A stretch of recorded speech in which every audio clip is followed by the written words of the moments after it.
Are you trying to find a cheat code opening that would allow you to harvest ELO for less than 1,500? Then you have to watch this.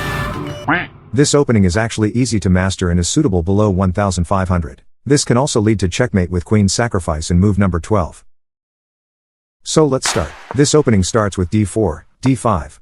Then instead of going c4 the queen's gambit, or knight c3, knight f3 or going out of bishop, we go on e4 giving our pawn in the center.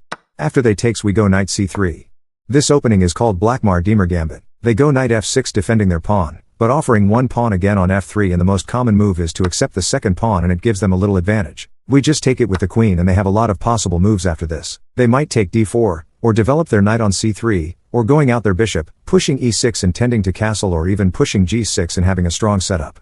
But we have to analyze first and taking d4 with their queen. And here we are going bishop e3 attacking the queen and getting ready to queenside castle. Then have three common moves below 1,500, which is queen going to b4, e5 or h4. We'll look at first in queen b4, attacking our b2 pawn. And here we are simply castle to defend and ready for attack. And the most common response for black is bishop g4 attacking our queen and our rook, but here we have a brilliant knight b5 leaving our queen out to be taken. But we have this beautiful knight takes c7 checkmate. And if they see the checkmate and put their knight on d6 instead of taking our queen, then we have to take b7 attacking rook and intending for mate. They might go their rook on b8 attacking our queen. We just have to sacrifice the queen and still checkmate. But wait. What if they put their knight on a6, then still take b7, then they go rook c8 to defend, then just simply take knight on a6, that's already plus 5.63 in chess.com and it's already winning. Let's go back in this position. What if they don't go on queen b4 instead on e5? Then we still castle queen side. Black can't easily bring the bishop out because of the queen, that's why they block it with c6 pawn first. Then we play h3, to prevent opponent's bishop on g4, and we just develop pieces same as with black and end up like in this position. After this we go bishop f4 attacking their queen. Black might offers queen exchange. Don't trade because we have a brilliant queen sacrifice. Force to takes, then checkmate. Back in this position. If they don't go on queen b4 or queen e5, instead they go on queen h4 check, which is also the best move for black, but it is rarely moved below 1,500. Then we just block it with pawn. They might want to have an exchange of queens because they are already advantage. Avoid it by going on f2, have some setup then castle. Back in this position. What if they don't take the pawn with queen, instead develop their knight on c6, adding also an attacker to our d pawn, but remember that they come out their knight on c6 they will be castling anytime soon. That's why it is an advantage for us to play as white. Develop our pieces fast, castle and attack. Starting with bishop on b5 pinning their knight to their king. If they take our center pawn on d4, we can simply take the knight and we can have a fork, winning a material.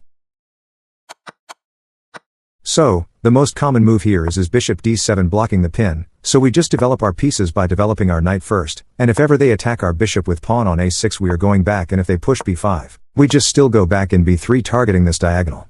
Under 1,500 fall for bishop g4 attacking our knight but just end up losing their knight. So most of the time they push e6 intending also to castle. We just castle here and put pressure in f-file.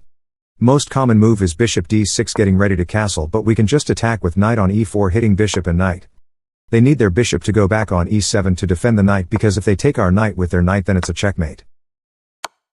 Back in this position. If they don't take d4 pawn with queen or develop their knight on c6, instead they attack our queen on g4, then we can simply take b7 attacking the rook. They defend it by moving their knight on d7. Then we have to go knight b5 adding pressure on c7. Second most common move under 1,500 is rook b8 hitting our queen, but it's a blunder because we can just take c7 with knight, and they are losing their queen. So, they might go on best move, which is rook c8 defending c7, then develop our bishop on f4, adding also pressure to c7, then they just defend, and we can simply develop pieces and dominate the game.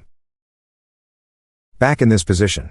We also have other options in taking this f3 pawn, not just taking it with queen but also taking it with knight. Then what if they don't go with these some common moves? Instead they just push e6 in preparation also for developing and castling king side? Then we just develop bishop d3, they bishop before pinning our knight and preparing to castle. We castle, then they might also did, and play this sneaky move queen e1 preparing to attack. They might just take our knight, we take back then develop their knight. Then we go h4, continuing on our plan to attack. They can't just block it with pawn because we can just attack their knight and pin. If they avoid the pin then it's a free knight. But if they defend by going king g7 then we add pressure on going knight e5, and it's already winning. So, It's actually common for black to play h6 preventing possible threat, but we just to sacrifice our bishop. After they take, we take back and black is already in trouble. A move like rook e8 is common trying to have some space for their king. We just jump our knight and help with attack and checkmate in 5. Do you see it? Comment it below. Let's go back in this position. If they don't move any of these possible and common moves below 1500, instead they push g6 and have a strong setup in position. Then just keep on developing your pieces and highly suggest to castle queen side and have some attack on king side. Going back again in this position, what if they don't take your pawn? Instead, they just develop their pieces like e6? Then we just take on e4. Then we control the center. That's it.